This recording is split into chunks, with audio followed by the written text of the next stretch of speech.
그리스도께서 세우신 교회, 이미 1장에서 22절, 23절에 보면은 하나님이 예수 그리스도를 만물 위에 특별히 교회의 머리로 삼으셨다 그랬습니다. 그래서 교회는 또한 그리스도의 몸이다 그랬습니다. 그러니까 교회는 우리 주 예수 그리스도께서 세우십니다. 그래서 모든 교회는 그리스도만이, 우리 예수님만이 영광을 받으셔야 합니다.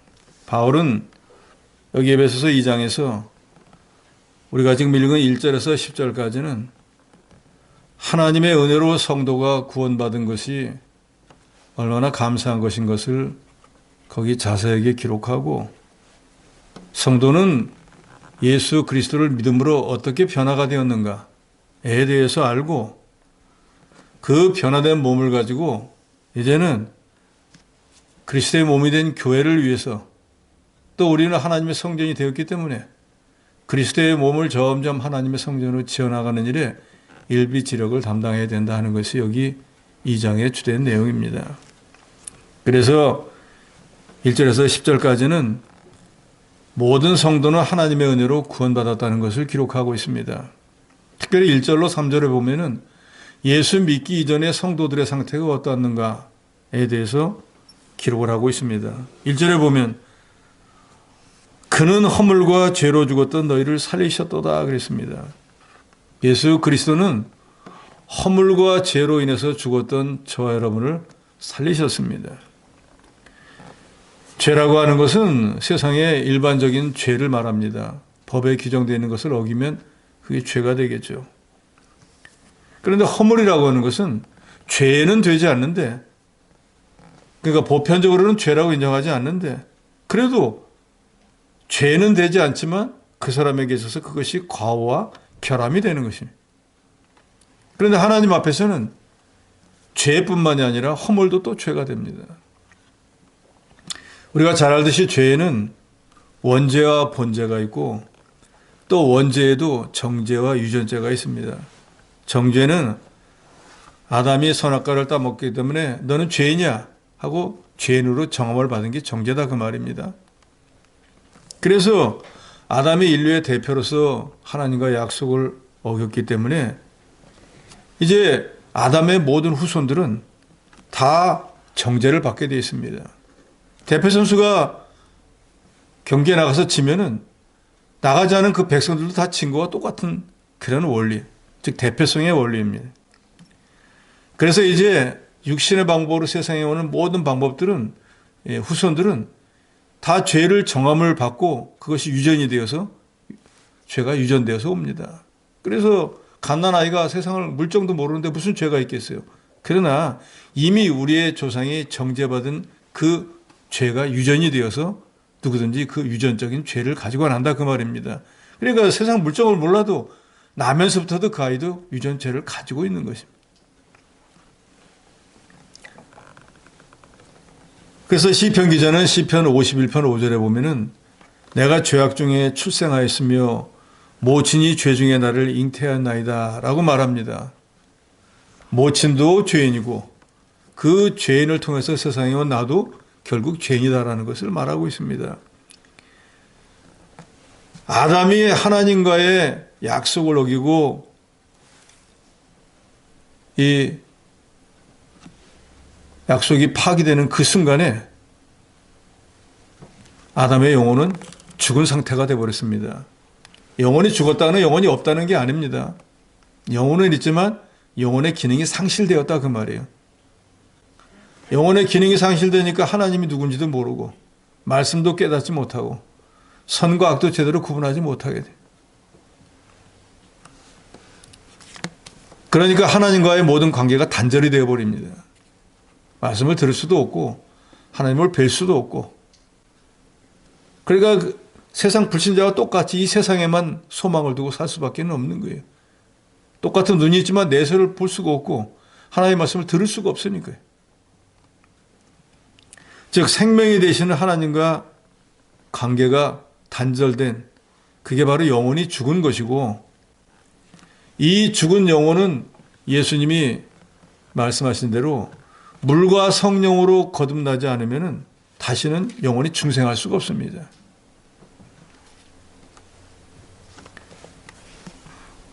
요한복음 5장 24절에 믿는 자는 영생을 얻었고 심판에 이르지 아니하나니 사망에서 생명으로 옮겼느니라 하는 말씀은 성도의 영혼이 예수를 구주로 영접하기 전에는 죽어 있다라는 것을 말하고 있습니다. 사망의 상태에 있었다 그 말이에요. 그런데 예수를 구주로 믿으니까 사망에서 생명으로 옮겼다 그랬으니까 죽은 상태였는데 살아났다 그 말입니다. 그래서 우리는 그걸 한마디로 중생이라고 하잖아요. 없던 걸 새로 만든 게 아니라 있기는 있었는데 구실을 제대로 못하고 죽은 것처럼 아무 역할을 못하던 것이 예수 구주 그리스도를 믿음으로 그때 다시 모든 기능이 활성화가 되어졌다 그 말이에요. 그래서 중생을 영어로 리제너레이션이라고 하잖아요. 제너레이션은 이미 만들어져 있던 건데 리는 어게인 다시 활동할 수 있도록 만들었다. 다시 살아났다. 그래서 그게 중생이라고 하지 않습니까? 그래서 모든 인류는 아담의 후손들은 태어나면서부터 영혼이 죽은 상태로 세상에 옵니다. 그래서 1절은 말합니다. 허물과 죄로 죽었던 너희를 살리셨도다. 예수 믿기 전에는 이 허물과 죄로 인해서 누구든지 영혼이 죽은 상태였어요. 그리고 문제는 이 죄와 허물로 인해 가지고 그 죄값인 사망을 당해야 됐습니다. 그래서 2절에 보니까 영혼이 죽은 상태로 이 세상에 왔으니까 그때 하는 것은 영혼이 죽은 상태로 세상에 왔을 때, 즉 예수를 아직 구주로 영접하지 않았을 때 너희는 그 가운데서 행하여 이 세상 풍조를 따르고 공중의 권세 잡은 자를 따랐으니 곧 지금 불순종의 아들들 가운데서 역사하는 영이라. 길게 표현이 되어 있지만 한마디로 마귀를 말하고 있습니다. 그러니까 너희가 예수를 구주로 영접하기 이전에는 너희 영혼이 죽어 있어가지고 하나님을 알지 못하고 내세를 모르니까 이 세상의 지배자인, 본문에는 뭐라 그랬어요? 공중의 권세 잡은 자, 불순종의 아들들 가운데서 역사하는 영, 이게 바로 마귀를 말하는 거죠. 이 마귀의 종살이를 하고 있었다 그 말입니다. 저도 여러분도 예수 믿기 전에는 하나님과 관계없는 삶을 살았으니까 이 세상은 마귀가 지배하고 있잖아요. 다 마귀 종살이 하던 그런 사람이었다 그 말입니다.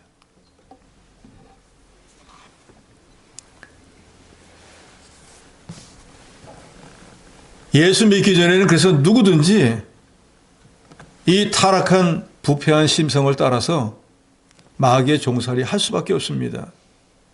우리가 잘 아는 사도 바울, 얼마나 위대한 사도입니까? 그렇지만 그 사도 바울도 예수를 구주로 영접하기 직전까지는 무슨 일을 했습니까? 예수 믿는 사람들을 잡아 죽이는 일을 했어요. 하나님이 제일 싫어하는 일을 했다 그 말이에요. 왜요? 영의 눈이 가리워져 있었기 때문에. 즉 마귀 종살이하고 있었기 때문에. 그런데 그 사람이 다메섹에 가서 아나니아를 통해 가지고 안수를 받고 나자마자 예수를 영접하고 영의 눈이 열리고 영의 귀로 하나님 말씀을 들을 수 있게 되니까 그 순간에 그 사람은 뭘 하는가? 즉시 나가서 예수는 그리스도라고 복음을 전했다 그랬어요. 방금 전까지 예수 믿는 사람을 죽이려고 따라다니는 사람이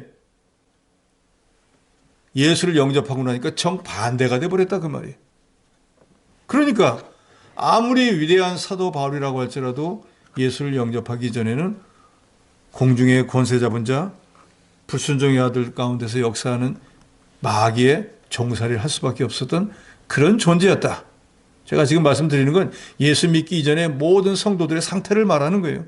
허물과 죄로 죽었던 사람들이고 마귀의 종살이하던 사람들이라 그 말입니다.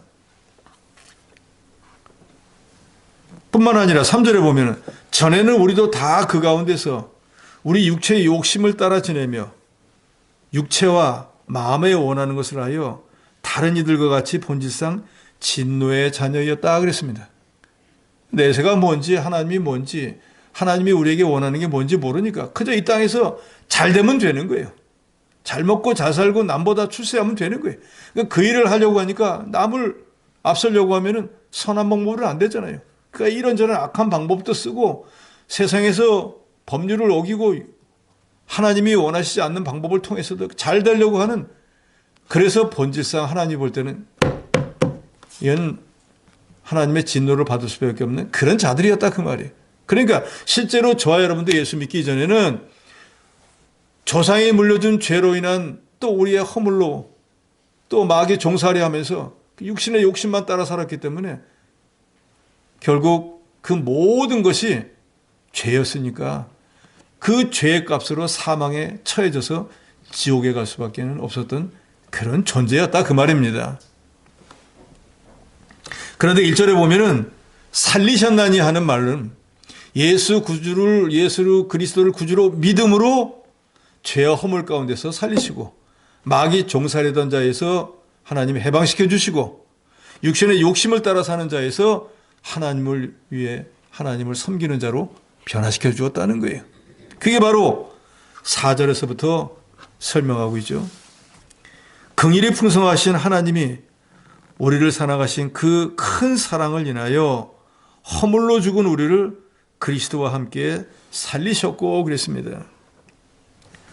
우리 영혼이 허물과 죄로 죽었었는데 우리가 예수를 구주로 믿음으로, 즉 우리가 예수를 구주로 믿음으로 하는 말에는 내가 믿고 싶으니까 믿었다는 뜻이 아니라 성령께서 내 마음을 감동감해서 믿게 해주심으로, 그래서 거기 괄호에 너희는 은혜로 구원을 받은 것이라 그랬어요. 내 생각, 내 뜻대로, 내 주장대로 내가 믿은 게 아니고 은혜로 구원을 받았다. 내가 믿게 된 것도 하나님이 믿을 수 있도록 역사해서 믿었다 그 말이에요. 저도 여러분도 마찬가지잖아요. 아는 부모님이 믿으라고 했는데, 친구가 전도했는데, 길에서 노방전도에서 누가 믿으라고 했는데, 그래서 믿은 것처럼 보이지만 그것은 믿게 된 방법, 동기이지 실제로 그 사람을 통해서 믿도록 역사한 건 하나님이다 그 말이에요. 그리고 또 아무리 노방에서 아니면 부모가, 친구가 믿으라고 한다고 해서 믿는다면 세상에 안 믿을 사람이 어디 있겠어요. 4절에 보면 긍휼이 풍성하신 하나님이 우리를 사랑하신 그 큰 사랑으로 그랬습니다. 그러니까 우리를 구원해 주신 기본적인 그 동기가 뭔가, 하나님이 우리를 불쌍히 여기고 우리를 사랑했기 때문에 저 여러분을 구원해 주셨다는 거예요. 우리가 왜 구원의 은혜에 감사해야 되냐? 이 두 가지 때문이에요. 저와 여러분 같이 모르겠습니다. 여러분들은 뭐 스스로가 다 세상에서 제일 믿음도 좋고 나는 남에게 싫은 소리 한번 해본 적도 없고 죄진 적도 없고 라고 생각할지 모르겠지만, 하나님 볼 때는 우리 그 기본적으로 유전적인 죄를 가지고 왔고 이 세상에 살면서 하나님이 원하지 않는 죄를 억수로 많이 지었어요. 그러니까 하나님의 잣대에 딱 재보면은 사망밖에는 우리에게 당한 것이 없어요. 그런데 긍휼하시다 그랬어요. 아유, 불쌍히 여겨줘야지. 불쌍하다. 그러면서 그 근본 바탕에 우리를 사랑하는 마음이 있었기 때문에 우리의 모든 허물을, 우리 죄로 보지 않으시고 죄값대로 치료하지 않고 다 봐주고 덮어주고, 그래서 저와 여러분을 택자로 예정하시고 구원해 주었다는 거예요.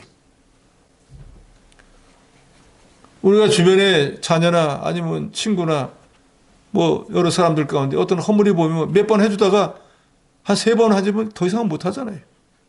그런데 우리가 지금까지 살아오면서 하나님 앞에 우리의 죄와 허물이라고 하면 몇 가지 될 것 같습니까?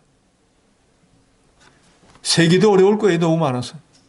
그런데도 그걸 다 긍휼히 여기고 사랑으로 덮어주어서 저 여러분을 구원해 주실 뿐더러 지금까지도 인도하시고 계시다 그 말이에요. 5절에 보면 허물로 죽은 우리를 그리스도와 함께 살리셨다 그랬어요. 살렸다고 하는 건 죽었던 영혼에게 새 생명을 주었다, 즉 영혼을 중생시켜 주셨다 그 말이죠. 그래서 이제는 우리 죽었던 영혼을 예수님을 다시 살리듯이 우리 영혼도 다시 살리셨기 때문에 우리도 그리스도와 함께 살림을 받아서 6절에 함께 일으키사 그리스도 예수 안에서 함께 하늘에 앉히시니 그랬어요. 우리가 예수를 구주로 믿었다고 해서 당장 하늘에 앉는 건 아니지만 이 예수를 구주로 믿은 그 것으로 인해서 사망에서 생명으로 옮겨지고 지옥에서 천국으로 가게 되었기 때문에 우리가 이제 이 세상을 떠나면 이제는 하나님이 계신 곳에 우리도 가서 그리스도가 계신 그곳에 가서 그리스도와 함께 앉게 되었습니다. 하나님께서 우리를 구원하신 목적은 하나님의 이 큰 은혜, 큰 자비로우심, 이 사랑을 우리에게 나타내시기 위하여. 그러니까 우리가 구원받았다고 하는, 내가 하나님의 자녀가 되었다고 하는 것은 하나님이 내게 긍휼하심과 자비하심과 사랑을 나타내신 증거라 그 말이에요. 그래서 우리가 그 구원의 은혜를 감사하는 거예요. 나 같은 것에게도 이런 큰 은혜를, 이런 자비를, 이런 긍휼하심을, 이런 사랑을 베풀어서 내가 봐도 나보다 더 세상에 진실하게 살고 또 세상에 유익을 주는 사람이 엄청나게 많은데 저 사람들은 안 구원해 줬으면서 나를 구원해 줬나? 상대적으로 비교해 보면 너무너무 감사하잖아요.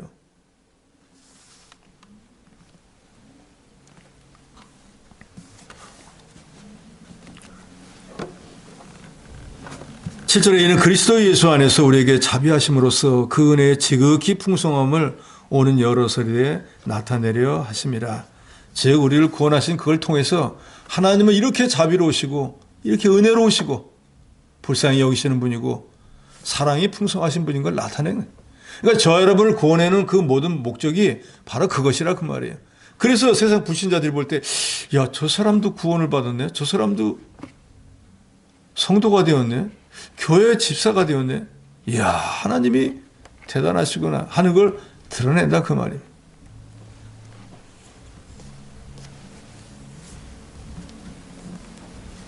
그런데 이 모든 것들은 우리가 원해서가 아니라 믿음으로 구원을 받게 되는데 그 믿음조차도 하나님이 선물로 주신다는 것이.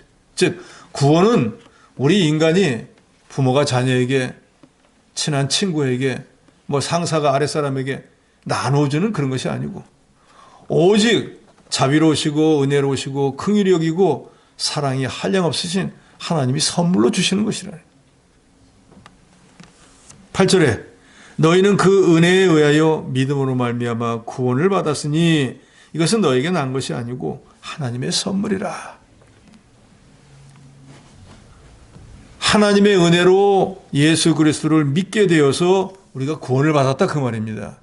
그런데 그것은 내가 내 안에서 예수님을 믿어야 구원받지 해서 믿게 된 것이 아니고 하나님이 선물로 그런 마음을 주었기 때문에 믿게 되었다 그 말이에요. 그러니까 우리가 구원받은 이 은혜를 생각하면 너무너무 감사한 일이죠. 1장에서 이미 우리가 상고했잖아요. 성부 하나님은 저와 여러분을 택자로 예정을 합니다. 그리고 그 택자의 구원은 피 흘림이 있어야 되기 때문에 그 택자가 다 죽어버린다면 아무 의미가 없으니까 그 택자를 위해서 대신 죽을 그 모든 택자들을 다 합해놓은 분의 생명보다 더 큰 분 한 분을 희생을 시키는 거예요. 그분이 바로 우리처럼 육신의 몸을 입고 세상에 오신 우리 주 예수 그리스도.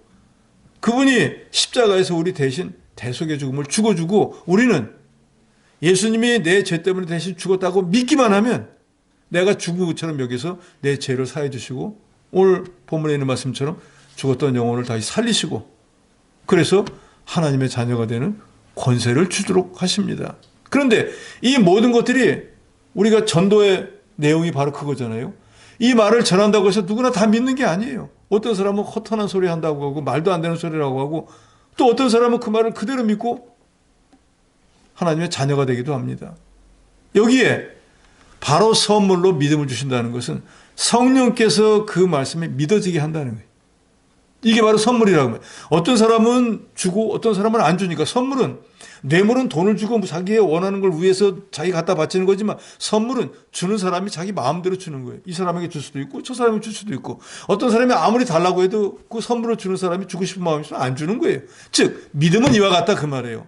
인물이 잘났다, 집안이 좋다, 배움이 많다, 세상에 어떤 것이 많다라고 해서 그 사람에게 주는 게 아니고 하나님께서 이 사람에게 줘야지라고 택하면 그 사람에게만 주는 거예요. 그렇기 때문에 이 성령께서 우리에게 믿음을 선물로 주어서 사람에게 난 것이 아니고 하나님이 주셨다 그 말이에요. 그래서 저와 여러분 예수 믿게 된 것은 성부 하나님이 택정하시고 성자 예수님은 우리를 위한 대속의 죽음을 죽어주시고 그것이 믿어지도록 성령의 역사에서 저와 여러분이 믿고 영원히 중생하고 죄사함을 받고 하나님의 자녀가 되었다는 것입니다.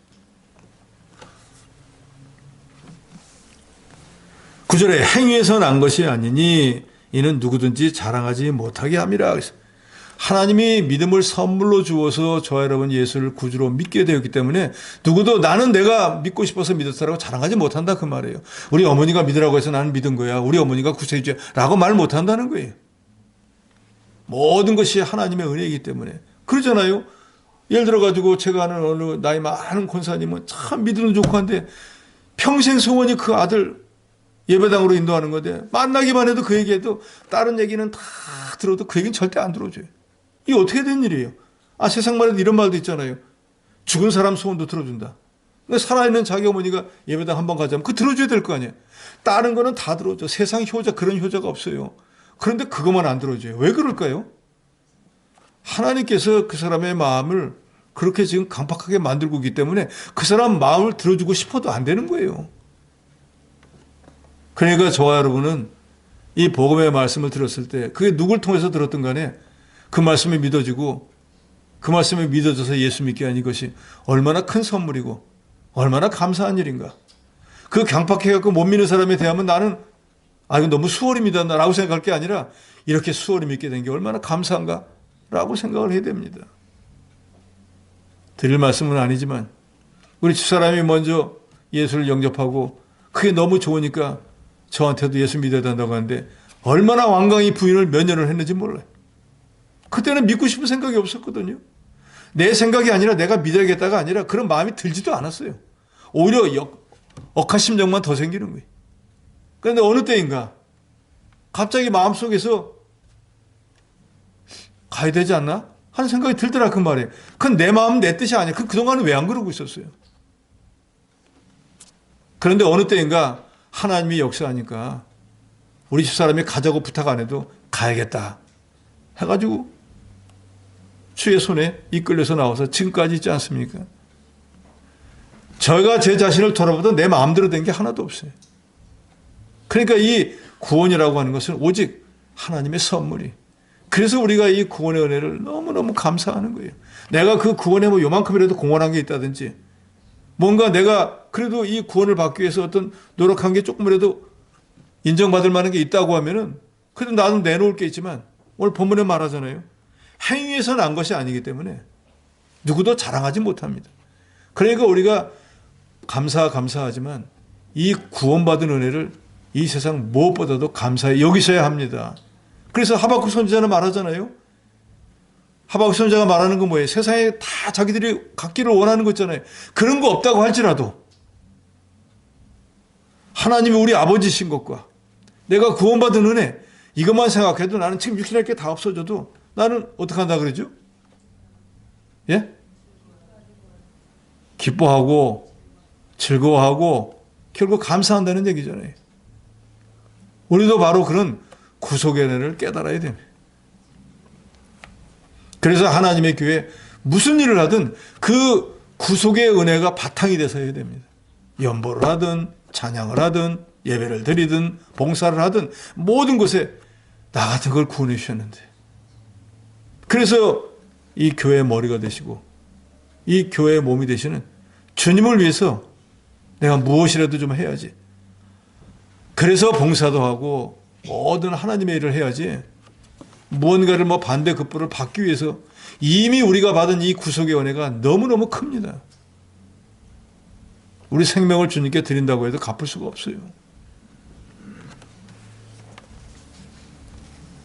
10절에 우리는 그가 만드신 바라 그리스도 예수 안에서 선한 일을 위하여 지으심을 받은 자니 이 일은 하나님이 전에 예비하사 우리로 그 가운데 행하게 하려 하십니다. 이 말은 하나님이 창세전 우리를 택제로 예정하시고 예수를 믿고 구원 얻어서 하나님의 자녀가 되게 하신 목적이 뭔가?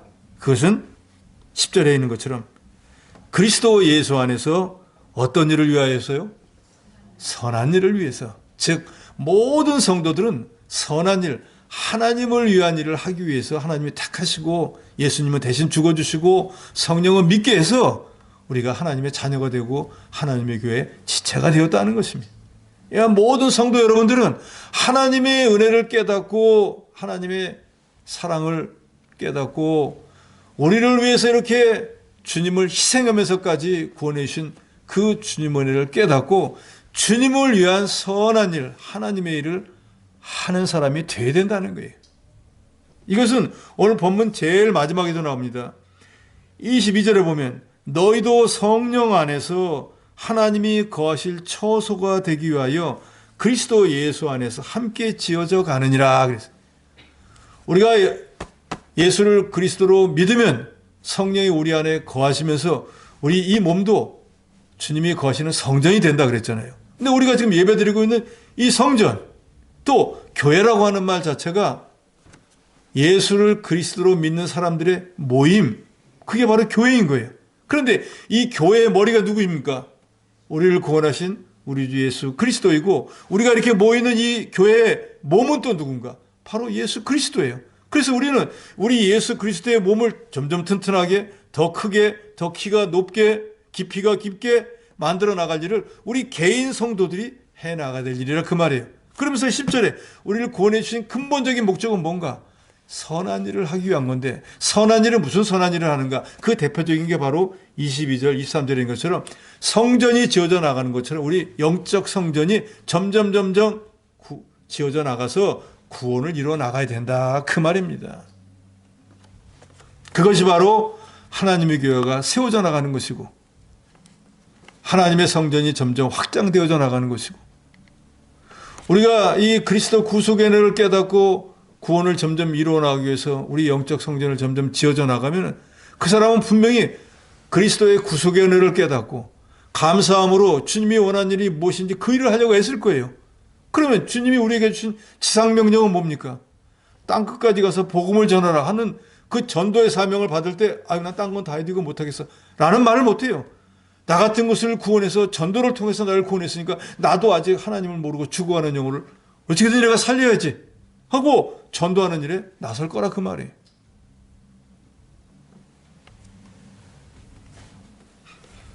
우리가 구호로만 구원을 이루어야 된다, 구원을 이루어야 된다, 영적 성전을 건축해야 된다, 주님을 닮아나야 된다 라고만 할 것이 아니라 우리를 구원해 주신 목적이 선한 일을 하는 것이고, 주님께서는 하나님의 성전이 지어져 나가는 것처럼 이 하나님의 지체들도 다 개별 성전인데 그것들이 모여서 큰 주님의 몸을 이루고 성전을 이루어 나가니까 성도 한 사람 한 사람이 자라나는 것이 결국은 주님이 자라나는 것과 같은 거예요.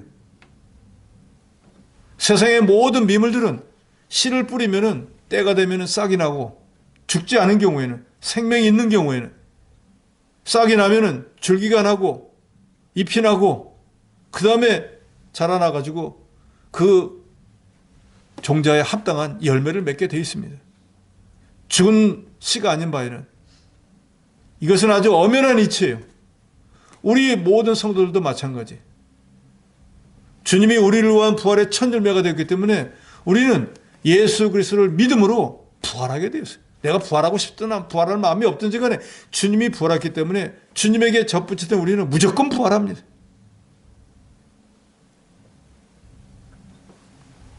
그러나 예수 그리스도를 믿었다고 해서 신령한 모든 열매를 맺는 건 아니에요. 이것은 모든 성도들이 힘써야만 되는 일이에요. 학교에서 1장에 하나님이 말씀하지 않습니까? 너희가 산에 올라가 나무를 가져다가 성전을 지으면은 내가 기뻐하리라 할 때 산에 올라가야 돼요. 좋은 얘기하고 집에 앉아서는 안 된다 그 말이에요. 산에 가는 수고를 해야 된다 그 말이에요. 그 다음에 산에 가서만 등산만 한다고 되는 일이 아니에요. 나무를 가져다가 그랬어요. 톱을 가지고 가서 아니면 도끼를 가지고 가서 나무를 자르든지 패든지 해가지고 또 등짝에다 지고 와야 된다 그 말이에요. 성전을 짓는다고는 나무만 갖다가 그냥 집에다가 패대기 쳐놓으면 되는 일이 아니에요.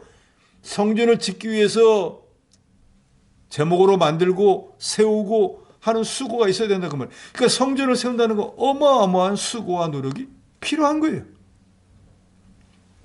우리의 영적 성전을 건축하는 것도 집 짓는 거와 별반 다르지가 않아요. 우리가 예수를 구주로 믿으면, 제가 거듭 말씀드리지만 내가 내 집을 지을 수 있는 땅을 산 거와 마찬가지예요. 땅은 내가 가졌어요. 천국에 내 땅이 있다 그 말이에요. 그러나 거기에 어떤 집을 짓느냐는 내가 하나님 앞에 갈 때까지 어떻게 산에 올라가서 어떻게 나무를 가져다가 어떻게 짓느냐에 달려있는 거예요. 이것은 부모가 도와줄 수도 없고 친구가 도와줄 수도 없고 목사가 도와줄 수도 없어요. 자기 집은 자기가 지어야 돼요. 선물로 땅도 주시고 선물로 구원을 주셨지만 그 다음에 거기에 어떤 집을 짓느냐는 저와 여러분 각 개인이 알아서 해야 되는 일이에요. 그렇기 때문에 예수 믿는 모든 성도들은 예수 믿는 그날로부터 자기의 이 영적 성전을 건축해 나가기 위해서 부단히 애를 써야 됩니다. 많은 성도들이 이런 면에 대해서는 무지.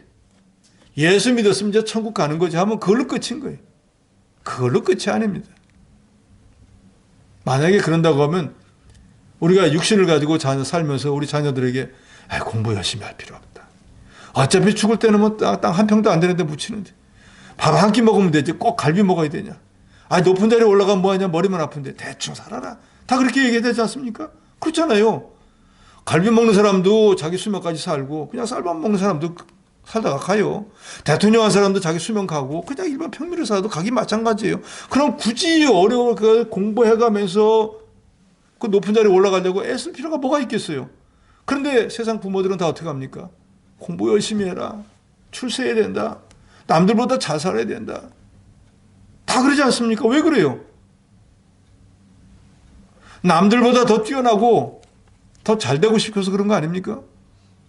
그 육신의 삶을 가진 것은 우리는 육신을 마귀 종살이 할 때는 그렇다 치고 이제는 우리는 영원히 중생해가지고 하나님의 자녀가 되었어요. 그리고 여기 10절에 있는 말씀처럼 하나님의 자녀는 이제 어떤 일을 선한 일을 위해서 구원받았다 그랬어요. 그리고 우리가 하나님의 성전이 되었기 때문에 성전을 점점 거룩하고 성전을 점점 더 크고 더 화려하게 만들어 나갈 사명이 우리에게 있는 거예요. 만약에 안 하면 주님이 말씀합니다. 너 구원받은 지가 언젠데 집 짓겠다고 시작한 지가 언젠데 여태까지 이러고 있어. 아니 왜 땅만 파고 있어. 왜 집을 안 짓는 거야. 책망할 거라 그 말이에요.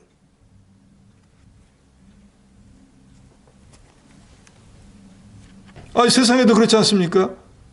시골에 무지랭이 공부도 못 해본 부모들은 자기 자녀들을 어떻게든 자기 같은 삶을 살지 않게 하려고 땅 팔고 노 팔고 소 팔아가지고 자녀 공부시켰는데 나중에 그 자녀가 자기같이 아무것도 못하는 자가 되면 뭐라 그랬어요?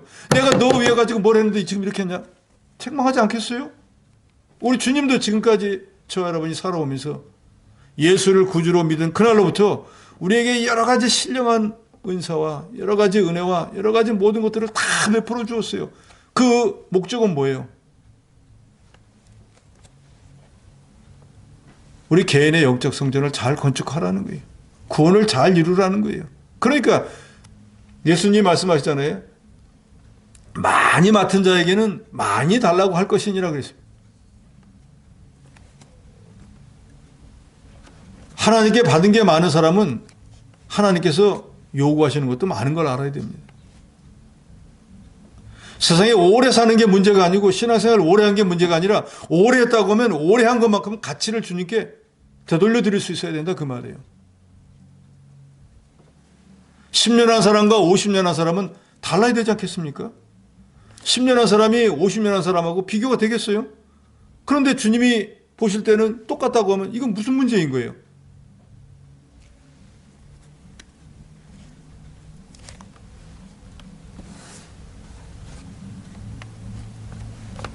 우리는 구원받은 성도로서 이제는 하나님의 성전이 된 것을 깨닫고 선한 일을 힘쓰는 그런 저 여러분이 되어야 될 것입니다.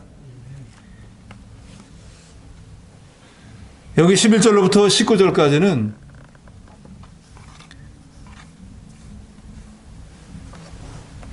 이방인들이었던 저와 여러분들이 특별히 여기 에베소 교인들이 그리스도의 보혈로 하나님과 화목하게 되었다. 즉 하나님의 자녀가 될 수 있었다라는 걸 말합니다.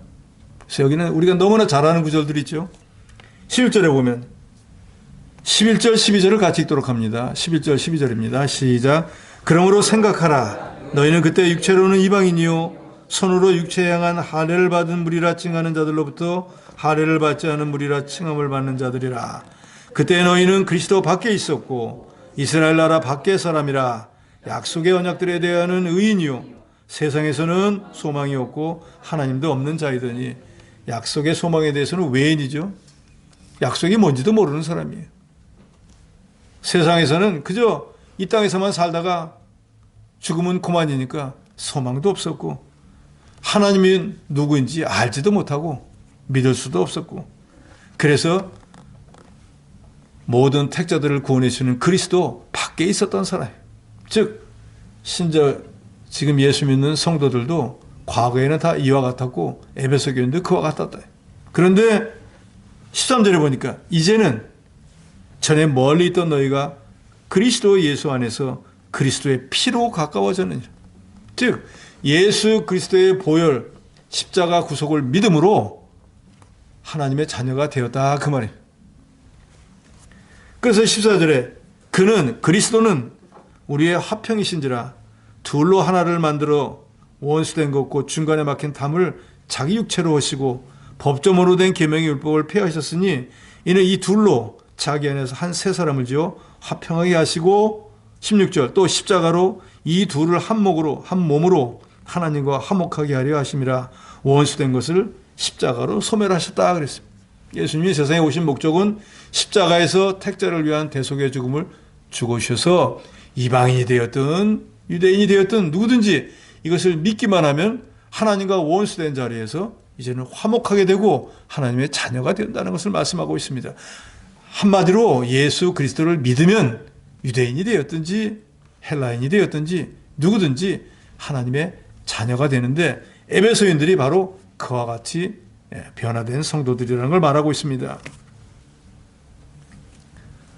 19절에 그러므로 이제부터 너희는 이것은 에베소 교인들은 너희는 이전에 하나님을 알지도 못하고 약속도 없고 그리스도 밖에 있었던 하나님을 알지 못하던 이방인들이었지만 너희가 예수 그리스도를 구주로 믿음으로 이제부터 너희는 외인도 아니요 나그네도 아니요 오직 성도들과 동일한 시민이요 하나님의 권속이라. 누구든지 예수 그리스도를 구주로 믿으면 하나님의 권속이 되는 거예요. 권속. 집 식구가 된다 그 말이에요.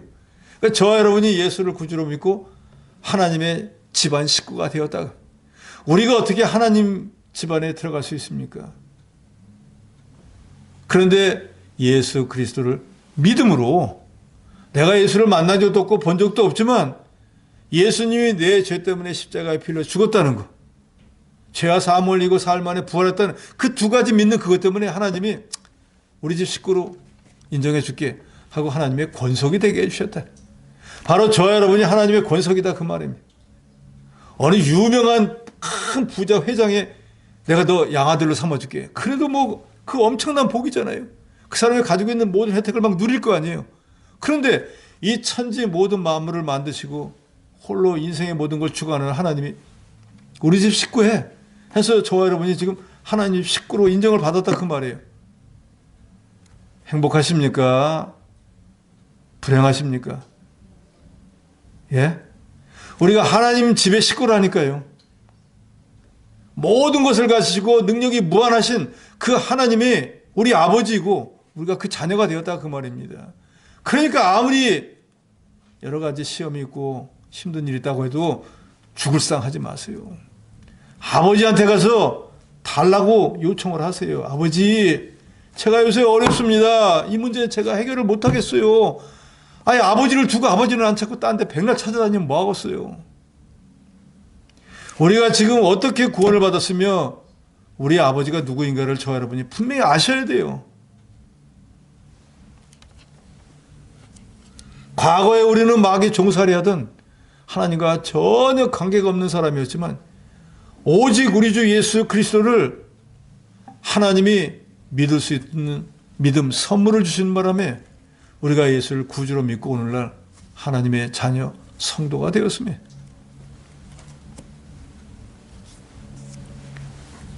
그래서 이제는 우리는 외인도 아니고 나그네도 아니고 우리는 오직 성도이며 하나님의 권속이 된 이것을 저와 여러분은 감사히 여기셔야 됩니다. 20절에 너희는 사도들과 선지자들의 터 위에 세우심을 입은 자라. 이것은 사도와 선지자들이 전한 하나님의 말씀 위에 교회가 세워졌다 그 말입니다. 그리고 그리스도 예수께서는 친히 모퉁이 돌이 되셨느니라. 그러니까 여기 에베소서에 보면 이 에베소서는 이미 말씀드렸죠. 교회에 대해서 말씀하는 거라 했는데 1장 22절 23절에 보면 예수님은 교회의 머리가 되시고 교회의 몸이 되시고, 여기 2장 20절에 보면 그 예수님은 또 모퉁이 돌도 되시고, 그러니까 이 교회는 오직 예수 그리스도로 인해서 세워진다 그 말이에요. 그렇기 때문에 머리가 되시고 몸이 되시고 모퉁이 돌이 되시는 우리 주 예수 그리스도만 하나님에게서는 높이고 영광을 받으시고 그분을 기쁘게 하실 사명이 우리에게 있는데, 거기 21절 22절은 이 성전은 서로 연결되어 있어서 점점 만들어져 나간다고 하잖아요. 뭐가 서로 연결되는가? 성도와 성도가 점점 연결이 되어져서 점점 큰 성전이 만들어지는 것처럼 저와 여러분이 자기 개인의 구원을 이루어 나가고 자기 개인 성전을 건축하면서 그 개인이 점점 자라나면은 이것이 서로 연결이 되어가지고 더 큰 성전으로 만들어져 나간다는 거예요. 그러니까 우리가 예수 믿고 난 뒤에 그저 천국 가는 그거 하나에만 만족할 것이 아니고 10절에 있는 말씀처럼 구원의 목적이 선한 일을 하기 위한 것이고, 이 교회, 예수를 구주로 믿는 사람들의 모임에 우리가 그 지체가 되어서 그리스도의 몸이 되었으니까 우리 자신이 먼저 영적 성전을 잘 건축해서 우리가 자라나면 교회가 자라나게 되는 거고, 이 교회의 몸이 되고 머리가 되시는 예수님이 영광을 받으시게 되는 거예요. 그러니까 내가 신앙생활을 바로 하고 내 영혼이 자라나고 내가 구원을 이룬다고 하는 건 나 개인에게도 기쁨이 되고 영광이 되는 일이지만 우리를 구원하신 주님, 또 이 교회가 창성해 나갈 수 있는 비결이 되기도 한다는 거예요. 그래서 우리가 각각 개인이 더 믿는 일에 열심을 내야 됩니다. 더 좋은 집을 짓기로 힘써야 돼요. 예수님의 말씀대로 자기를 많이 만들어 나가야 됩니다. 이것은 우리에게 주신 주님의 사명인 거예요. 우리가 이걸 바로 깨닫는다고 하면